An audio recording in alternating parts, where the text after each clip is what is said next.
Boom.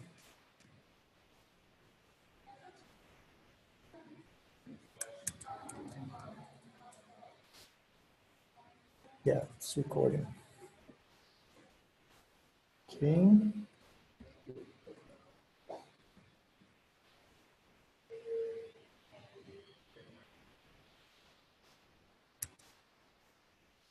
Mohammed Tashari, before we start, we had this discussion on Slack a while ago, June 11th, about what you knew regarding CI and CD.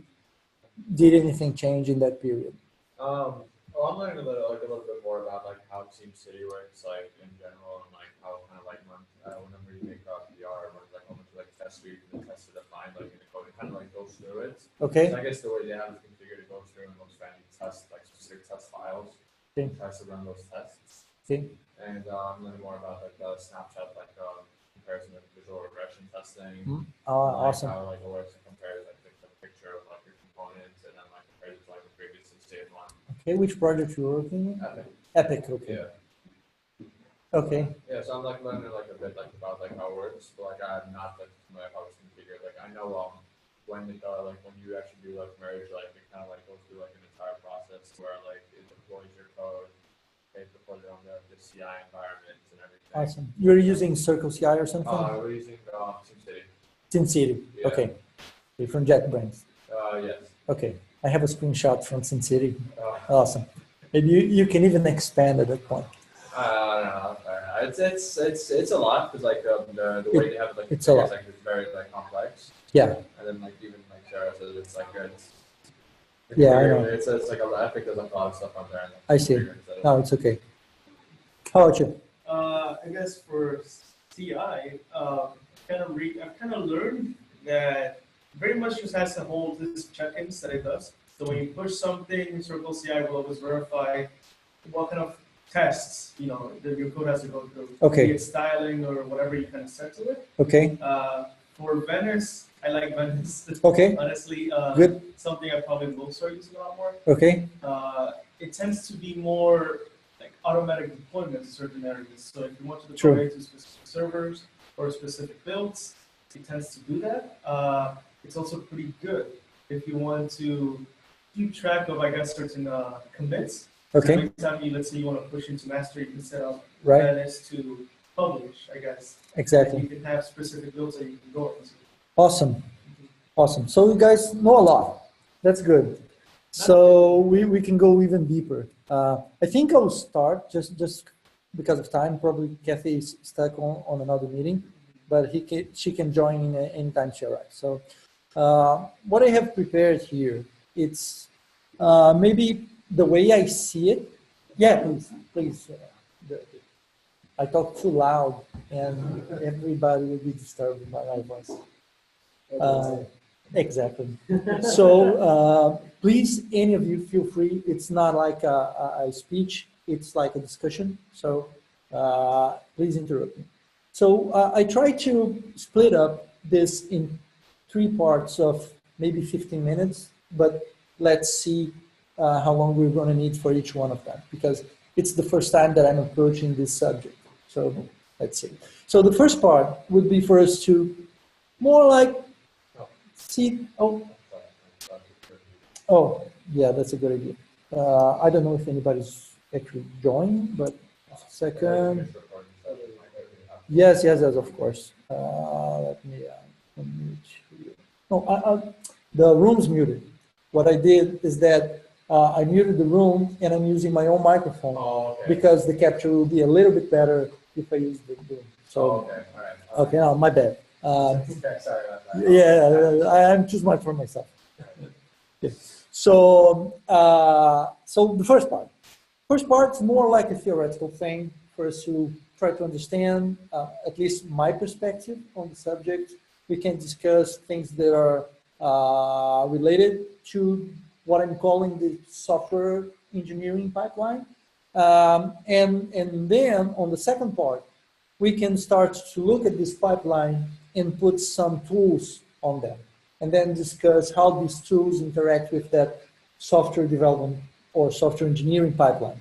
And in the third part, time permitting, we can start to go in depth into Venice, understand a little bit more what it does, and how does it relate to the CI/CD thing. So let's start with the first one. So what is continuous integration and continuous delivery? So this is the way I try to simplify very high level elements of the software engineering pipeline. So we start with a plan, then we write some code, there's testing. If there is a team and not a single person, the team needs to put all the pieces of code together. Then sometimes, depending on the programming language that you're working on, the text, oh, perfect timing. Hi, Kathy, perfect timing. We just started. So I will do a rewind just a little bit. So this is, be my guest. So this is what I'm calling the software engineering pipeline. It's a very high level view. And by the way, this is going to be a very informal, Kathy. So feel free to interrupt me anytime. It's like more of a bar talk than a speech. Okay. So these are the phases, right? And back in the day, like on the 80s, they had something called the waterfall model, which is exactly like this, but in steps. Imagine a ladder. So when you finish plan, you never go back to plan. You take one step down to coding, and once you go to testing, maybe there's a short cycle loop there, but ideally you should go to integration, never come back, and that was false, right? We know today that this is multiple cycles. We're always going back and forth. So there's plan, there's coding, testing, integration, building, deployment, and operation. And I think now working company is getting more projects that it's focusing more on operation as well. Because initially our business model was to let's design, let's implement, and let's hand it off. And somebody else will take care of maintenance and operations and so forth. But we have a couple of projects that I know of right now that we're doing operation as well, just because the client didn't have the resources yet to take over. So this is why I'm going to touch a little bit on that as well. So let's go on each of these steps one by one. So for plan here, I'm putting all of these things in the bag. So our phases of conceptual and detailed design, I'm considering this part of the plan. For designers, they might tell differently, because for them, there's a phase of integration, there is a phase of like testing their concepts, but for us that are tech, for me, all the design is planned. Scoping. So scoping involves more the program managers, and it's not something that happens just on the beginning of the pipeline, because everything's changing and sometimes you need to replan. So it can happen along this pipeline as well. But just for conceptual reasons, let's put it in the beginning. Resourcing. Resourcing is another thing that is kind of critical, because in the beginning, ideally, we define the team and that team will start with the project to its lifetime. But in practice, that's not what happens. People come in and out of the projects for various reasons, personal reasons, professional reasons. Sometimes we have to do better internal resource allocation just because we need to balance the skills across projects. Or if we consider a project as a living being, it has a childhood, a mature time, and it starts to age, and it eventually dies. It's like a living thing. So depending on its life stage, the project has different needs.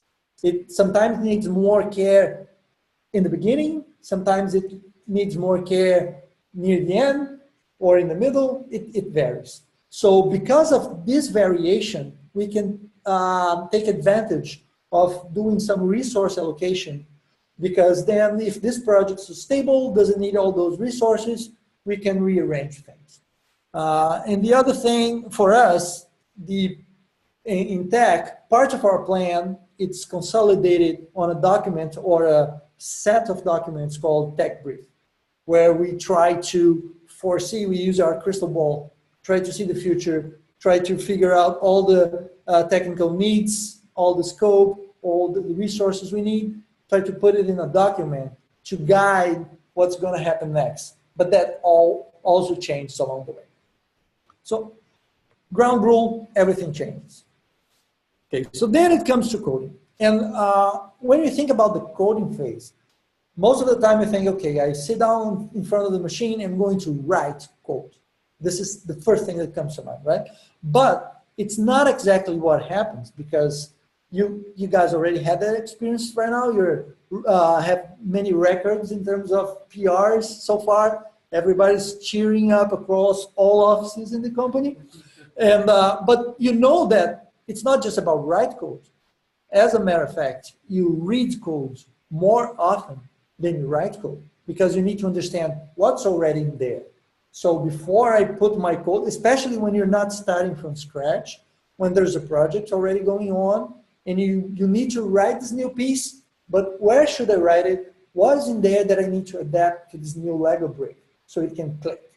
There is reading specs, because sometimes the specs is in the form of a Jira or Trello ticket. It's going to tell you what should I do. Sometimes it's in a separate document from the client itself or internal.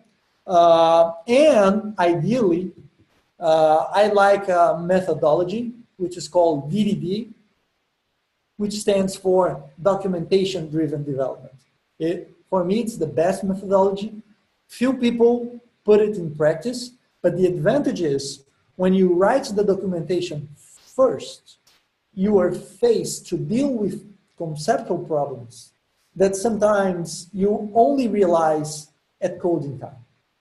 And then there's already code in place. There's already tests in place.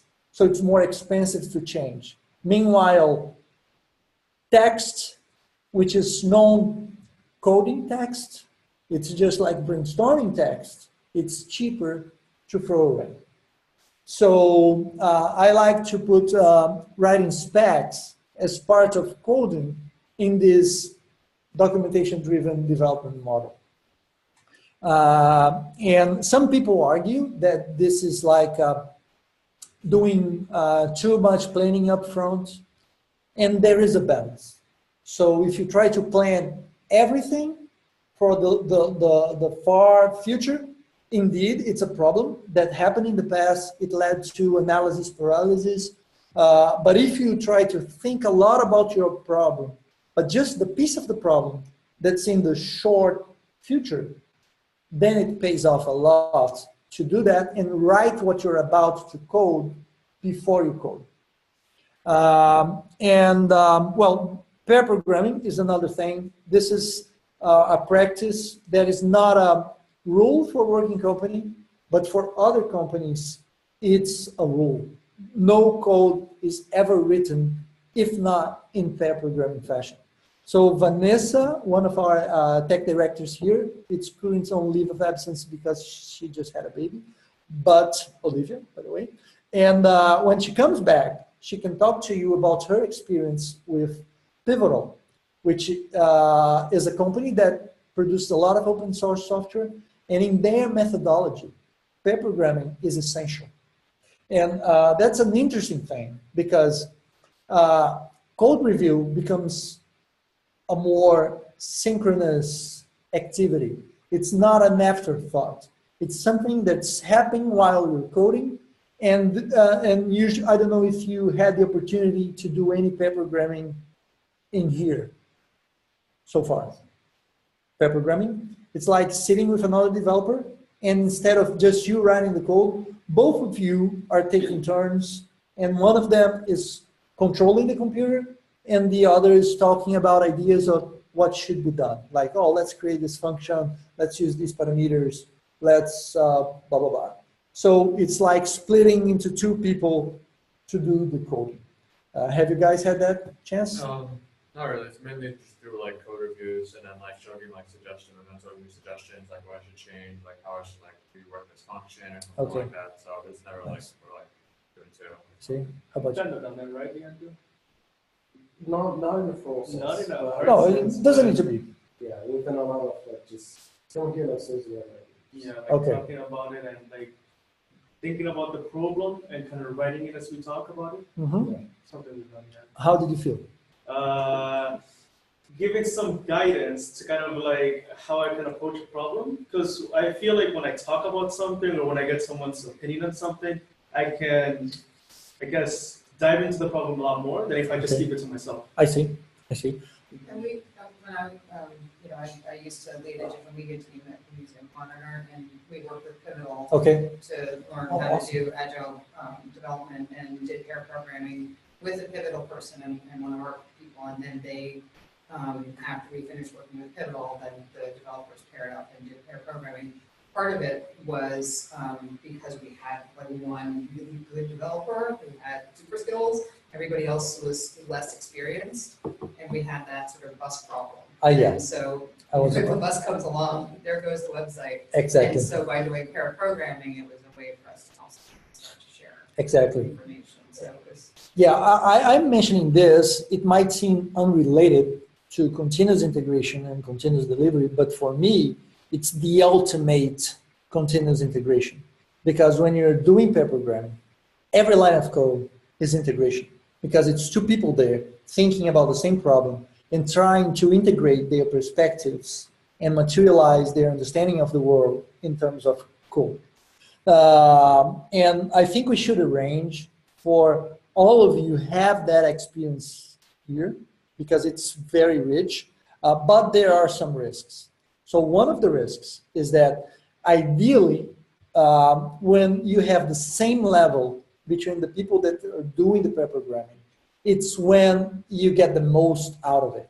Because when there is an imbalance in terms either of knowledge of the programming language or knowledge of the problem or the bulk experience in terms of career experience, and the gap is too deep, what happens is that one person can feel the pressure of not being at the same level of the other person.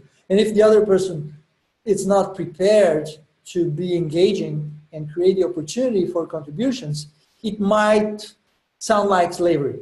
It might like sound, you are Alexa, and the other person's just, you became a typing machine. And that's not the purpose, right? Yeah. So we need to think this through, but I think in the proper environment, it would be great. So one thing that might be interesting for you to do is perhaps each of you are working on different projects, but you could take some time to pair program within it yourselves at some point. So it might be interesting. You have the opportunity to see something from the other projects, and I think the gap of knowledge will be smaller in your case, and it might be something that you want to try and just see how you feel, how it goes. So just an idea. Can I, Sure. one other point, one of the arguments I got against doing it was this perception that it would be slower to have two people doing the same, as opposed to have two. Yeah, working on it's different something parts that of comes the up. code. But actually, we tracked it, and it ended up being the same, pretty much, possibly a little faster, because what ends up happening is you're more continuously productive as opposed to like spurts of productivity sometimes when you're developing on your own, where you sort of do a lot and then kind of slow down and then do a lot. Whereas by talking it through, it sort of kept that Exactly. velocity more consistent. Exactly. It's tiresome because you are engaged all the time. So different people have different rhythms. And what happens in pair programming sometimes is that you can get more tired because the other person has a different rhythm than yours, and you have to cope up. So this is one of the issues. The other one is that, to Allegra's point, if we take into consideration a company that does code review but doesn't do pair programming, then the cost is much higher. And why?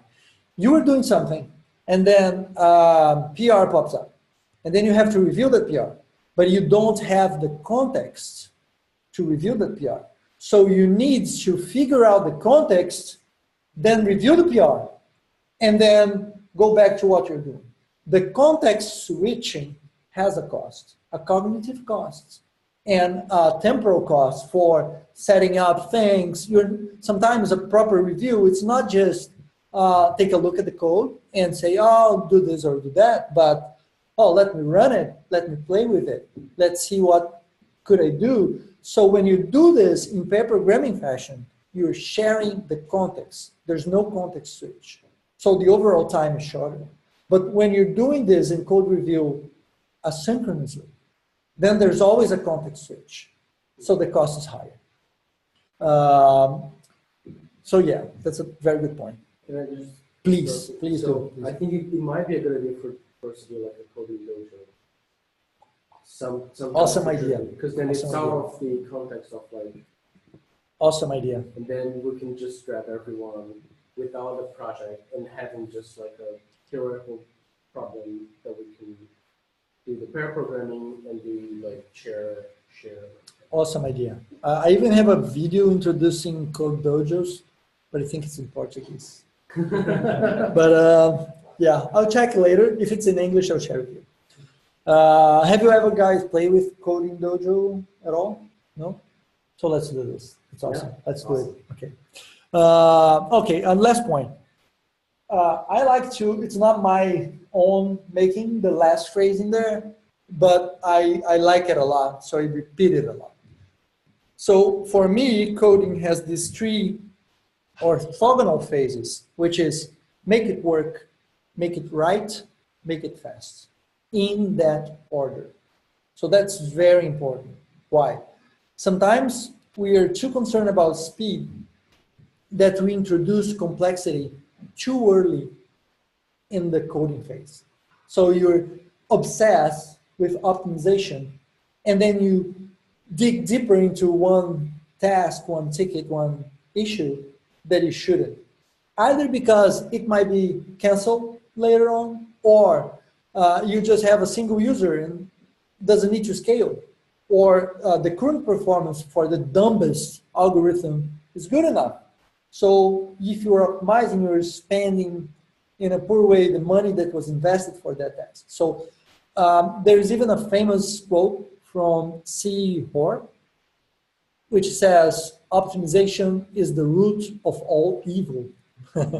I think it's maybe a hyperbole, but well, what is the difference then between make it work and make it right?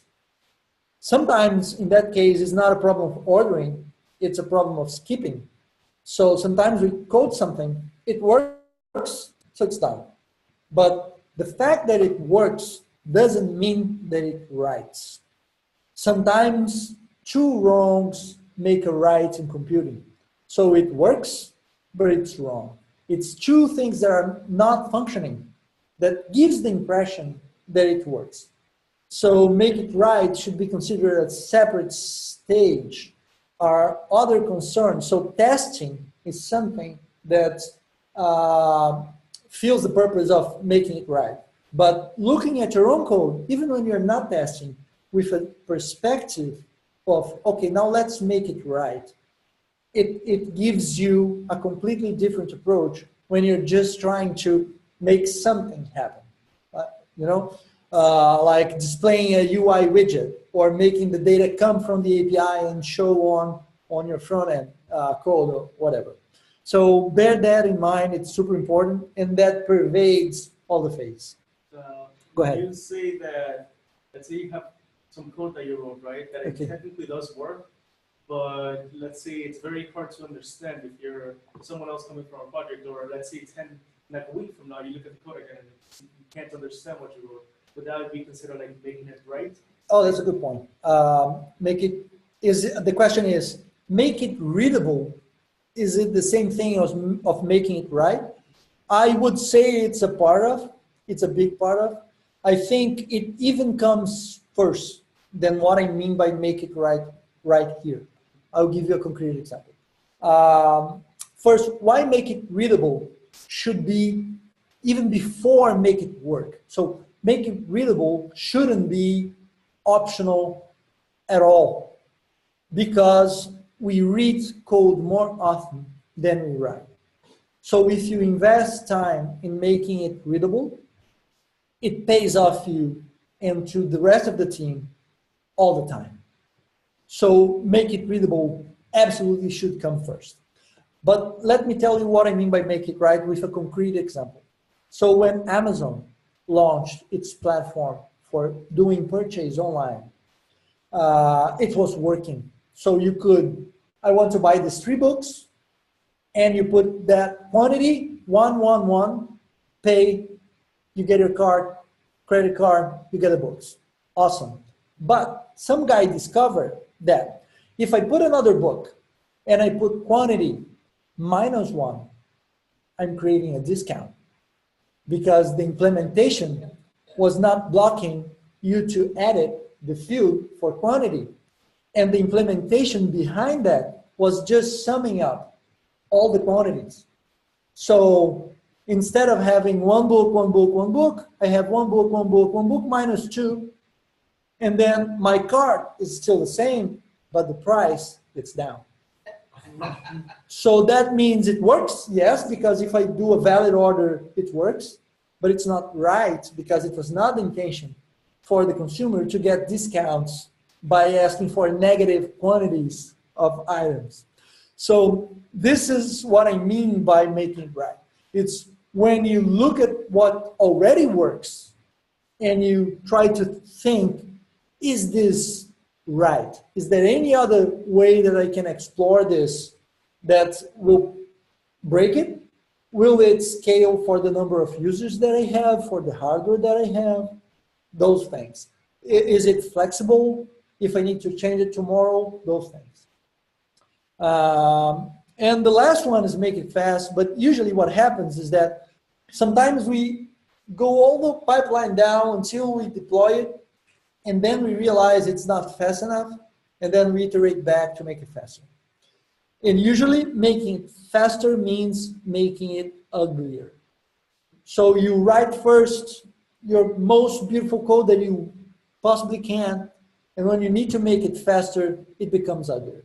A concrete example for this is the difference between implementation for the Apache HTTP server code base and Nginx, created by the Russians, which took the place of Apache as the fastest HTTP server around, now becomes a de facto standard. But if you look into the code base, the Russians created all tricks in the book to make it super optimized and fast, but then doing maintenance becomes a nightmare. So it's a trade-off. It's another reason for not making it fast too soon. So how about tests? We were here, looks like clean, and then boom, red all around. Why? Because testing, it pervades the software engineering process. So it's a fallacy to think that tests can be placed at this only one phase, one point in time, and we're done with it. No, testing is all around. So there is this test-driven development that we don't really apply here. At least few people do. I don't know if you do TDD here, but it exists. Pivotal is a big fan of doing TDD, and there are some controversy in the industry about TDD. So let me tell you what is TDD first. Do you know what TDD is? Test-driven development. It is precisely that. And you know, have you done it before? I somewhat haven't done it yet. Okay. Do you know why it was created? Like the rationale for doing it? I would assume it's because every time you do have, like, you write a piece of code, you want to make sure that it works in all your scenarios. Okay. You don't want to be doing like a huge set of code and then having to deploy. I guess it just comes down to making it easier to test specific lines of things instead of having to do it in a whole entire package. That's true. I want to add 2 things on top of that. Another advantage is that when you write tests first, and then you write the code that will be tested by those tests, you're writing code that by definition is testable. Yeah. because you already wrote the tests. So when the time comes for writing the test subject, the code, then you already did the test, you know what it expects. So you create the code in a way that is easier to satisfy the pre-existing test. And then it's in the other way around. You're thinking on the make it work mentality, and then sometimes you create a code that's not easy to test because it's doing too many things at the same time. So when it comes the time to write the test afterwards, you realize, oh my gosh, I need to write the code differently now because I cannot test this, or it's too expensive to test this. So TDD makes code testable by default. This is one reason. The second reason is because of that, it affects the structure and architecture of your code in a way it becomes more flexible. Because for it to be easy to be tested, you decouple things. You try to create those individual Lego bricks that you can decouple them, and each person can test a Lego brick independently. And sometimes when you're not doing this, you create a monolith, and then the monolith is harder to test. So this is one of the advantages. There are disadvantages though. If you do TDD heavily and too early, sometimes when it comes to coding, either requirements change or you realize you're doing the wrong approach, and then you have to throw away code. And now it's more expensive because you're throwing away the time you wrote that code and the time you wrote those tests. So there is a trade-off between this mentality. And depending on what you're doing, the cost of tests vary. So if I'm testing for user interfacing, or I'm testing for an API, or I'm testing for a firmware that goes into a device, the costs are different. The tooling is different. So you need to take those things into consideration. Yeah. Sure. Because we did test-driven development working with Pickle, and it did mean that there was more time spent up front before you did a lot of coding. But it also, what I found is that our QA time was very significant. Exactly. So it was more time up front. Exactly. And on top of that, there's another huge advantage, is that when it comes to refactoring, you have a safety net, because the tests are the protection that when you perform the refactor, it doesn't break anything, because if it breaks, it will show up. And when you don't have that, you're scared of refactoring, because any change might cause a side effect that can go unnoticed for a long period of time. So if it escapes through your current test, if it escapes from QA, then it's hidden in there, it reaches operation, and then it causes real damage. So if you have the safety net of the test, if you have coverage, so coverage, it means you have tests that touch every part of your code. So every time you run your regression tests, you can make sure that every line in your code, if you have 100% coverage, which is rare, sometimes you work on 80% coverage, it would be good enough. Ideally, you have 100%, but it's more expensive. Then you know, okay, I'm not afraid of doing any refactoring, because those tests, if I break anything, they will tell me. And sometimes doing refactoring, it's the best way to solve a problem, because what's wrong, it's your understanding in the past of the problem, and that's why you need to do refactoring, because now you have a better understanding. And if you're not doing refactoring, you start to add complexity to work around the engineering you needed to do just to make it work. And then it's the principle of the broken window. Have you heard of that? There was this study that in New York, some of the abandoned buildings, they end up abandoned, and it all started with a broken window that went unfixed. And then other things start breaking up, and people start to move out of that building because things were breaking up. And at some point, nobody else was living in the building. Nothing was getting fixed, and it became an abandoned building. So this metaphor beautifully translates even better than in buildings into code, because it takes just a single thing and it's kind of broken for you to say, okay, that's not a problem. And okay, so have you guys had a discussion just about testing yet? Like a talk like Like a talk like this? No? For testing. I don't know on the top of my mind if there's one scheduled, but if there's not, we can arrange, because it will take all of my time to discuss this. We need to move forward. Okay, so integration, you're already doing. Like the meaning of integration here is having Git, version control, doing PRs, and code reviews on top of those PRs. So imagine this is already happening. So I will spend no time in this at all. Building. Well, building means different things for different technologies. But I try to capture a couple of things in here, like compilation or transpilation, which is basically translation of one language into another language.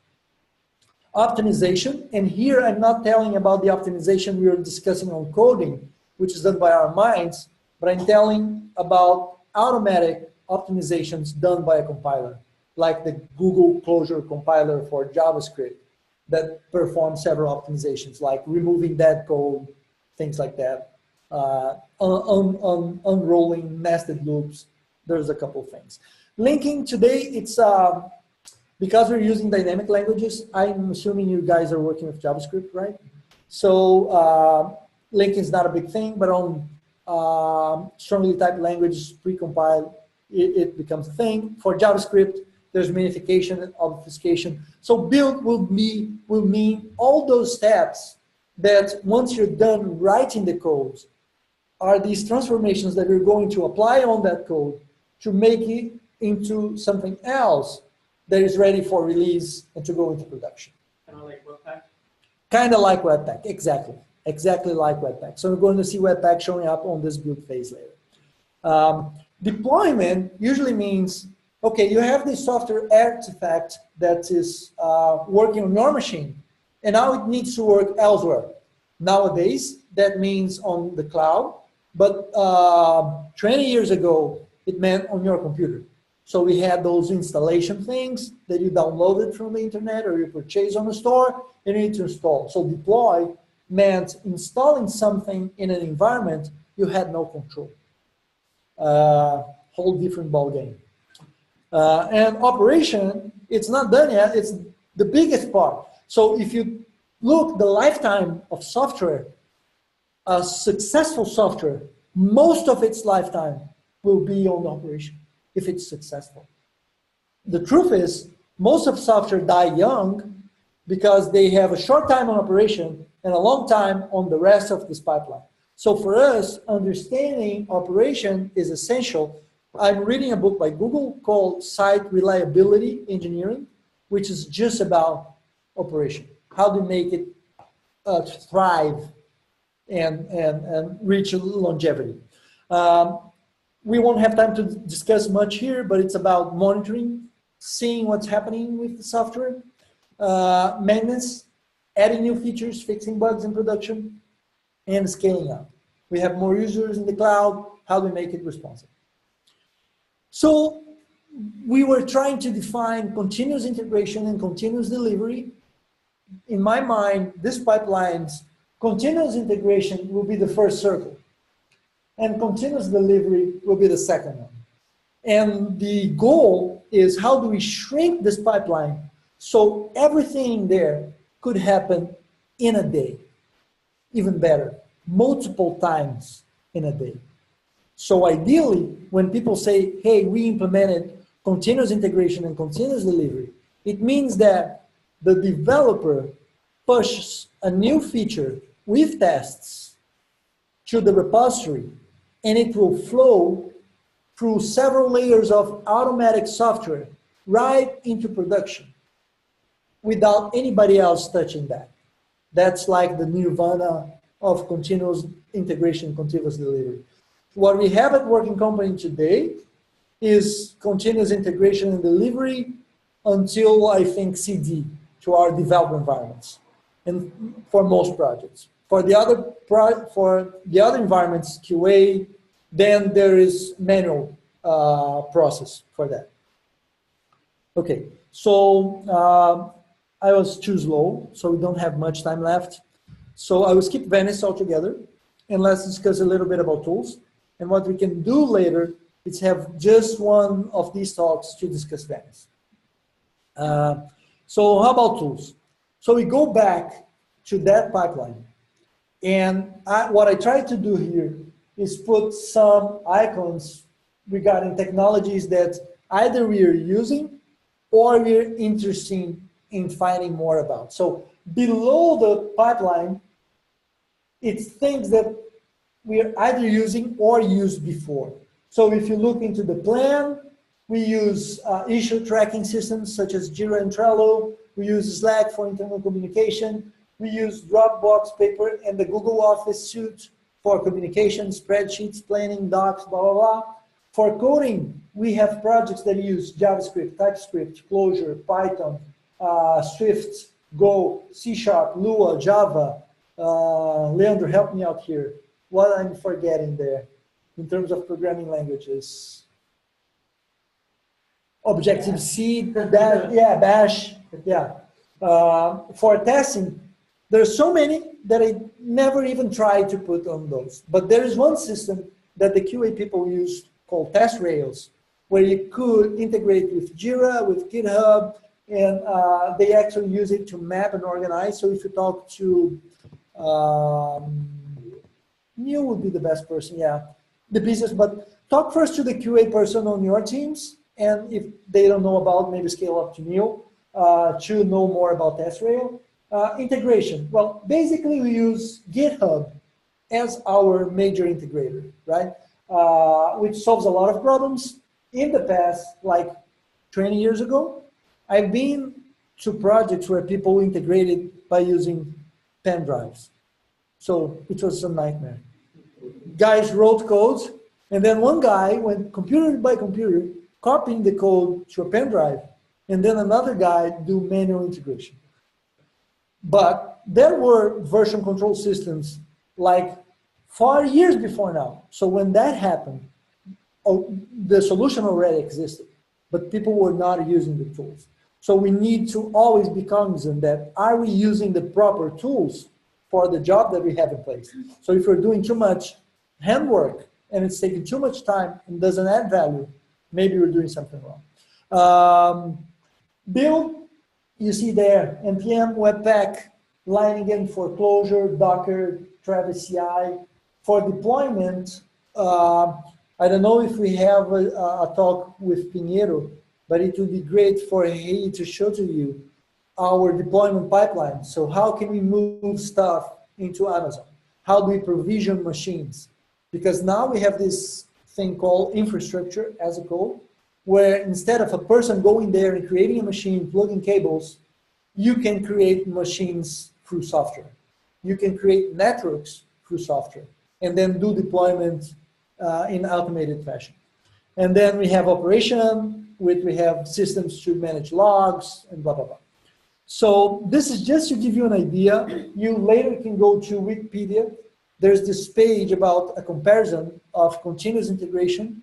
And in the first column on the left, there are several tools.